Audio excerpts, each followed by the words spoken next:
Let's tell the truth they buried. There were no Indians, no Cherokee, no Seminoles until outsiders started rewriting our story. The people who were already here were melanated nations with order, trade, and power. Before the tribes, the truth they hid. Hi, my name is Erica Trinell with the Nativa Party, ready to go in private. This is for educational and entertainment purposes only. Click the link in my bio if you're ready to learn who we were before the paperwork. Before any word like Indian existed, the land was full of melanated nations. Timucua, Calusa, Apalachee, Yamasee, Guale, Natchez, Catawba, and more. They built canals, mounds, calendars, and trading ports.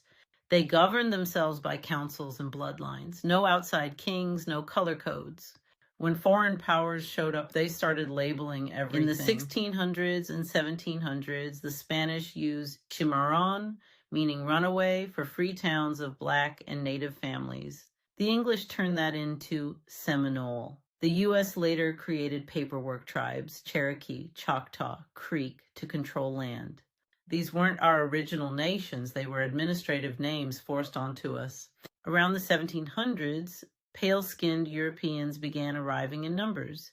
They were not rulers, they were refugees and servants fleeing monarchies in Europe. Our ancestors gave them refuge, space to live under our laws, because they were escaping oppression. Over generations, they multiplied, slipped into government posts, and rewrote the records, claiming what was already built. Before that takeover, this land already had free towns and enslaved towns. Some melanated rulers tied to European trade kept captives. Others fought them to keep the land free. That's the truth behind the so-called Seminole Wars. Melanated nations defending freedom from other melanated powers allied with outsiders. Indian came from 1492 when Columbus thought he had reached India. It means people of the Indies.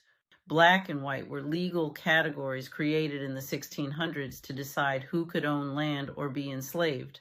Once those color words hit the paper, the nations disappeared from record, but not from blood. The reservations and tribal systems you see today were built on those colonial papers. The real melanated nations of this soil were never part of that paperwork. That's why chasing those titles doesn't restore who we are. It keeps us inside someone else's file. We're the descendants of the builders, not the paperwork tribes. Our ancestors welcomed refugees, and some of those refugees rewrote the story. Now it's our turn to rewrite it back, to tell the truth that was buried under new names. I'm Erica Trinell with the Nativa Party. The names changed, the paperwork changed, but the lineage didn't. Reclaim your nation, go private, and stand in your truth. Click the link in my bio. Peace and power.